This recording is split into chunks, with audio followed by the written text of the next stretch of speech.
Gabriel, vous voilà président de fédération depuis le mois de mai. Pourrions-nous recueillir vos premières impressions? Alors, ce sont des impressions positives, confiantes, parce que nous avons une confiance dans celui qui nous a appelés, par la grâce de Dieu. Je vois que nous sommes bénis, le Seigneur est présent dans nos travaux, dans nos discussions, dans nos visites également. Et par sa grâce, nous essayons d'avancer. D'une manière très pragmatique, comment se passe votre prise de fonction? Quels sont les défis? Quels sont les enjeux? D'abord, le travail est nouveau. Il y a une nouveauté. Dans la diversité des dossiers également, il y a une source de richesse parce que nous devons connaître chaque situation, chaque cas particulier. Et c'est très large, très varié.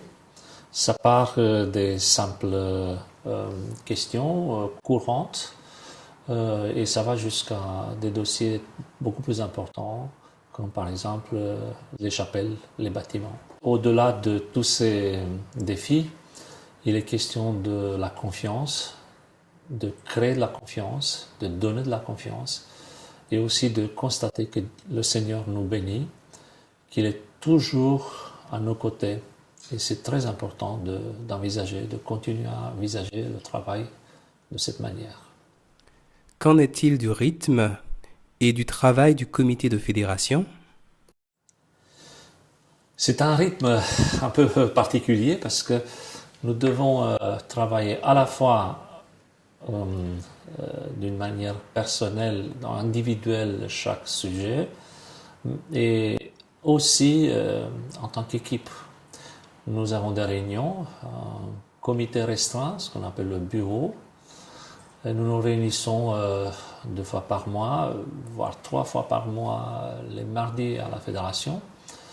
Mais nous avons aussi un comité plénier qui va au rythme une fois par mois ou toutes les 5 semaines. Un comité plénier où il y a également des membres laïcs qui représentent l'ensemble du territoire de la Fédération France-Nord. Ce n'est pas une tâche facile, mais ce n'est pas très très compliqué dans la mesure où c'est fait avec beaucoup de sérieux, mais aussi avec beaucoup de joie et beaucoup de disponibilité de cœur. Et nous sommes bénis à travers ces échanges. Gabriel, quelles sont les joies et les satisfactions du ministère d'un président de fédération? Alors, la joie vient du travail. C'est le travail accompli qui fournit cette joie. Je me rappelle de ce qu'avait dit Ellen White au XIXe siècle déjà, que certains attendent le salaire, la récompense du travail, pour être satisfaits de ce qu'ils ont fait. Mais avec Dieu, le fait de travailler, d'être dans l'action, c'est la meilleure récompense. Et je crois que c'est là la discipline à laquelle nous sommes invités à participer, cet exercice collectif que nous devons exprimer, c'est de dire nous avons quelque chose à accomplir, nous avons une mission, nous voulons partager la bonne nouvelle, nous voulons être à l'écoute des autres et aussi disponibles pour accomplir la mission qui nous a été confiée. Eh bien, c'est déjà une très très grande joie. Et je remercie le Seigneur pour ce privilège de pouvoir partager cette mission. Pouvez-vous nous dire ce qui a absorbé l'essentiel de l'activité fédérale ces derniers mois? D'abord, la consolidation de la séparation entre tout ce qui est cultuel et tout ce qui est culturel. Comme vous le savez, nous sommes une église unie, une église qui est grande, qui a une mission, qui a une responsabilité aussi, beaucoup de privilèges, mais aussi des responsabilités. Mais en même temps, aux yeux de la loi, nous sommes 2 associations. Nous sommes représentés par ce fonctionnement où tout doit être clair.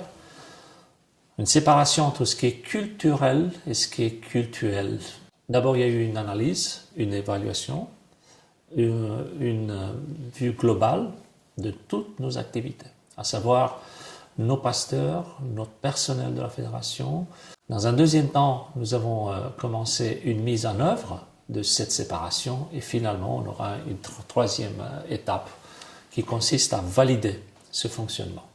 Et puis, il y a eu aussi un accompagnement des églises. un accompagnement pratique à travers les mutations des pasteurs, à travers la reconnaissance et des cérémonies pour accueillir de nouvelles églises dans notre fédération, au sein de notre fédération. Également des visites, des visites de travail sur des chantiers, et puis même par la grâce de Dieu une inauguration d'une église. Il s'agit de l'église de Bourges. Pouvez-vous nous dire quelles sont les grandes orientations que vous souhaitez impulser à cette mandature? Cette stratégie, si on peut l'appeler ainsi, cette vision, on peut la conjuguer selon 3 axes. Le premier, c'est la mission. Nous devons rester attachés à la mission.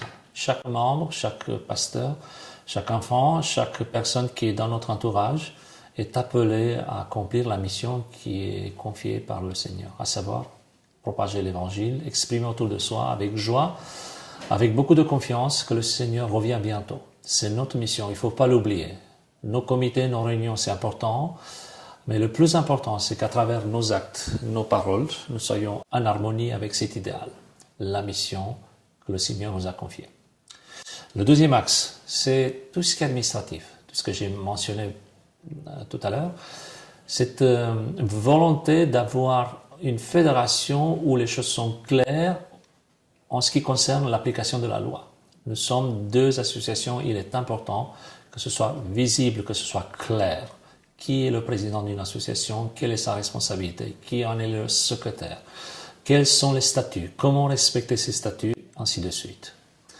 Ça, c'est la partie un peu technique, ennuyeuse pour certains, mais tellement nécessaire pour tous. Et troisième axe, c'est accompagner les départements. Vous savez, nous avons des équipes, nous avons des responsables qui ont été nommés, et ces équipes ont fait des projets, ont fait des plans. Chaque département, chaque responsable et ensemble, chaque pôle et là encore une fois ensemble, chaque réunion de notre fédération a comme objectif de présenter des projets, de présenter une mission, une vision. Il y aura des visites, comme c'est toujours le cas, dans nos églises, des responsables ou de telle ou telle équipe. Il faut soutenir ces engagements, il faut consolider ce travail et donner à chacun d'entre eux l'envie d'aller plus loin. Ils sont au service, mais en même temps, ils sont là pour écouter, pour apprendre, pour prendre la mesure de vos besoins, des projets de l'Église locale. Par la grâce de Dieu, nous devons avancer et faire en sorte que ces programmes puissent s'appliquer. Voilà la fin de notre interview. Avez-vous un dernier mot à dire à nos églises, à nos membres d'église? Nous souhaitons que chacun d'entre nous soit impliqué dans la mission.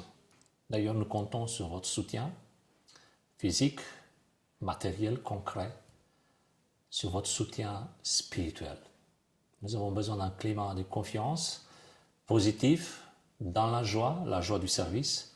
Soyons solidaires avec les plans, les projets de cette équipe, de cette fédération.